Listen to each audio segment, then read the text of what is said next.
भूख, प्यास, नींद और आशा 4 बहनें थीं। एक बार उन चारों में श्रेष्ठता की लड़ाई हो गई और हर कोई अपने आप को बड़ा बता रही थी। भूख ने कहा मैं बड़ी हूँ, प्यास ने कहा मैं बड़ी हूँ, नींद अपने आप को बड़ा बता रही थी और आशा अपने आप को सबसे बड़ा बता रही थी। जब आपस में इस बात का फैसला नहीं हो पाया कि कौन बड़ी है, तो चारों इस विवाद को लेकर राजा के पास पहुंची। राजा के सामने भी उन चारों ने अपने आप को बड़ा बताया। राजा ने पूरे विवाद को समझा और राजा ने कुछ सोच के सबसे पहले भूख से पूछा, बहन तुम बताओ कि तुम कैसे बड़ी हो? भूख ने कहा, मैं इसलिए बड़ी हूँ क्योंकि मेरे कारण ही घर में चूल्हे जलते हैं, अच्छा पकवान बनते हैं। जब वे पकवान थाली में सजा कर देती है तब मैं खाती हूँ, इसलिए बड़ी हूँ। ये सुनकर राजा ने अपने सैनिकों को आदेश दिया कि जाओ पूरे राज्य के प्रत्येक भाग में घोषणा कर दो कि आज से कोई अपने घर में चूल्हे ना जलाए, पकवान ना बनाए, थाली ना सजाए।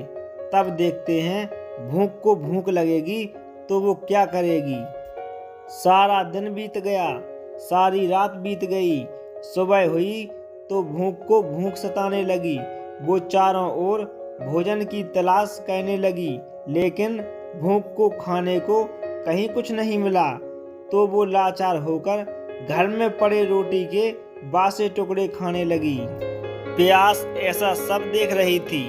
वो दौड़ी दौड़ी राजा के पास गई और राजा से बोली, हे राजन, भूख हार गई है। वो घर में पड़े रोटी के बासे टुकड़े खा रही है। फिर प्यास बोली, देखिए मैं सबसे बड़ी हूँ। अब राजा ने प्यास से पूछा, ठीक है, अब तुम बताओ कि तुम कैसे बड़ी हो?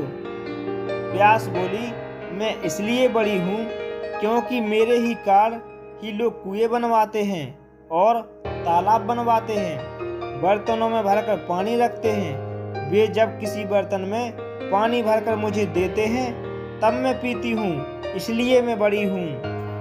राजा ने अपने सैनिकों से कहा कि जाओ और पूरे राज्य में घोषणा कर दो कि कोई भी कुएं न बनवाए, अपने घर में बर्तनों में पानी भरकर ना रखे। राज्य के सभी तालाबों और कुओं पर बड़ा पहरा लगा दो, किसी को कोई बर्तन भरकर पानी ना दे। देखते हैं जब प्यास को प्यास लगती है तो वो क्या करती है। पूरा दिन बीत गया और पूरी रात भी बीत गई। जब प्यास को प्यास सताने लगी तब वो यहाँ वहाँ भटकने लगी। उसे जब कहीं भी पानी की एक बूंद भी पीने को नहीं मिली तो वो मजबूर होकर वो झुककर एक गड्ढे का पानी पीने लगी। नींद ये सब देख रही थी। उसने तुरंत राजा को ये बता दिया और कहा कि प्यास हार गई, वो तो गड्ढे का पानी पी रही है, इसलिए मैं बड़ी हूँ। राजा ने पूछा कि अब तुम बताओ कि तुम कैसे बड़ी हो? नींद बोली, मैं इसलिए बड़ी हूँ क्योंकि मेरे लिए ही लोग पलंग बनवाते हैं और उस पर बिस्तर लगाते हैं। जब वो मुझे बिस्तर लगाकर देते हैं तो मैं सोती हूँ, नहीं तो मैं नहीं सोती हूँ। मैं इसलिए बड़ी हूँ। राजा ने जब सैनिकों को आदेश दिया कि राज्य में ये मुनादी करा दो कि कोई पलंग न बनवाए, उस पर बिस्तर न लगाए। जब देखते हैं नींद को नींद आएगी तब वो क्या करेगी।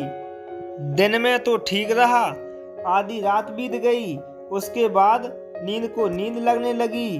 वो इधर उधर बिस्तर खोजने लगी। उसने खूब ढूंढा लेकिन बिस्तर कहीं नहीं मिला। जब बिस्तर नहीं मिला तो मजबूर होकर ऊबड़ खाबड़ जमीन पर ही लेट गई। आशा ऐसा सब देख रही थी। वो तुरंत राजा के पास पहुंच गई और बोली, नींद भी हार गई। गरम बिस्तर की बात करने वाली ऊबड़ खाबड़ जमीन पर ही सो गई है। वास्तव में भूख, प्यास, नींद तीनों में से मैं ही बड़ी हूँ। राजा ने पूछा, अब तुम बताओ कि तुम कैसे बड़ी हो। आशा बोली कि मैं इसलिए बड़ी हूँ क्योंकि लोग मेरे ही काम करते हैं, नौकरी धंधा और मेहनत करते हैं, मजदूरी करते हैं, परेशानियां भी उठाते हैं, लेकिन आशा के दीप को बुझने नहीं देंगे। राजा ने सैनिकों से कहा कि राज्य में मुनादी करा दो कि कोई काम ना करे, कोई नौकरी ना करे, कोई मेहनत और मजदूरी ना करे और आशा का दीप ना जलाए। जब आशा को आस जगेगी तब देखते हैं वो क्या करती है।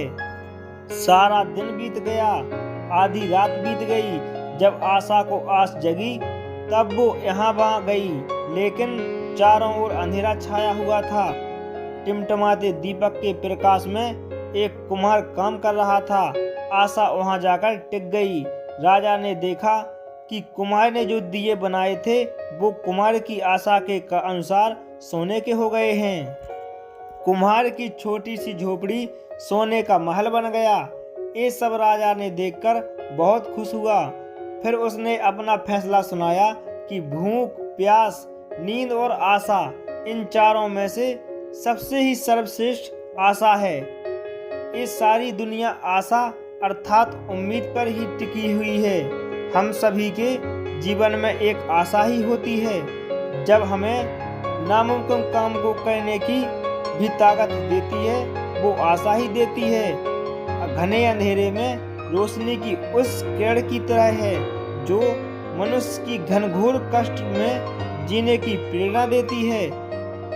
इंसान हर किसी समय से भी लड़ लेता है क्योंकि उसे एक आशा होती है कि ये कष्ट का समय भी निकल जाएगा और अच्छे दिन भी आएंगे। यदि इंसान के जीवन में आशा ही ना हो तो वो एक मरे हुए इंसान के समान हो जाएगा। इसलिए कभी आशा का दामन नहीं छोड़ना चाहिए क्योंकि आशा ही सबसे सर्वश्रेष्ठ है।